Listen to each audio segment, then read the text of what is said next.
Hi friends, నమస్తే. Welcome to crazy monkey. So తాజా movie updates తో మీ ముందుకు వచ్చేసాను. ఇప్పుడు విషయానికి వద్దాం. తిరుమల శ్రీవారి గురించి కొన్ని అపోహాలు ఉన్నాయి. వాటి గురించి రకరకాల ప్రచారాలు ఉన్నాయి. అయితే వీటిని నివృత్తి చేస్తూ కొన్ని వాస్తవాలను వెల్లడిస్తూనే ఉన్న అపోహాలు కొనసాగుతూ ఉన్నాయి. అయితే మరోసారి వాటి గురించి ఇలా నివృత్తి చేశారు. తిరుమలలో స్వామివారి విగ్రహానికి తలనేలాలు ఉంటాయనేది వదంతి ఒకటి ఉంది. అలాగే స్వామివారికి సమర్పించే పూలు, పాలు, నెయ్యి ఇలా అన్ని రకాలను తిరుమల ఆలయానికి 22 కిలోమీటర్ల దూరంలోని ఓ గ్రామం నుంచి వస్తాయని ఇలా రకరకాల వార్తలు ప్రచారంలో ఉన్నాయి. వీటి గురించి తిరుమల ప్రధాన అర్చకులు రమణ దీక్షితులు ఓ టీవీ ఛానల్తో మాట్లాడుతూ సందేహాలను తీర్చే ప్రయత్నం చేశారు. స్వామివారికి కేశములు ఉన్నాయన్నది కల్పితం. స్వామివారికి వెంట్రుకలు లేవు. స్వామివారి శరీరం మెత్తగా ఉందని, చెమటలు పడుతుందని, గోళ్లు పెరుగుతాయన్నవి అవాస్తవాలు.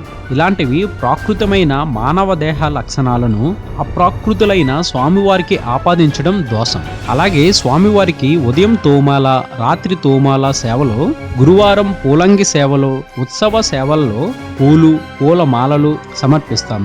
స్వామి కైంకర్యానికి వినియోగించే పుష్పాలన్నిటినీ కూడా స్వామివారి ఆలయం చుట్టూ ఉన్న ఉద్యానవనాల నుంచి వస్తున్నవే, అంతేకాని ప్రత్యేకంగా ఒక ఊరి నుండి రావడం జరగడం లేదు.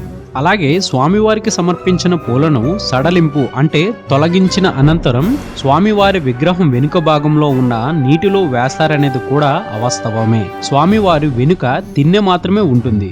ఉదయం తోమాల సేవలో స్వామివారికి సమర్పించిన పూలను సాయంత్రం తోమాల సేవకు ముందు తొలగిస్తారు.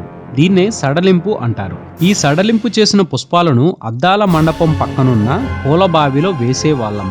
స్వామివారికి రోజు పంచె, చీర ధరింపచేసేది కూడా నిజం కాదు. ప్రతి శుక్రవారం అభిషేకం తరువాత నూతన వస్త్రాలంకరణ జరుగుతుంది. 24 మూరల పొడవు, 4 మూరల వెడల్పు ఉన్న పట్టు ధోవతి దీన్నే మేల్చాట్ అంటారు. 12 మూరలు ఉన్న ఉత్తరీయం దీన్నే అంగవస్త్రం అంటారు. దీన్ని ధోవతిలా స్వామివారికి కడతాం, ఎందుకంటే స్వామివారు పురుషోత్తముడు.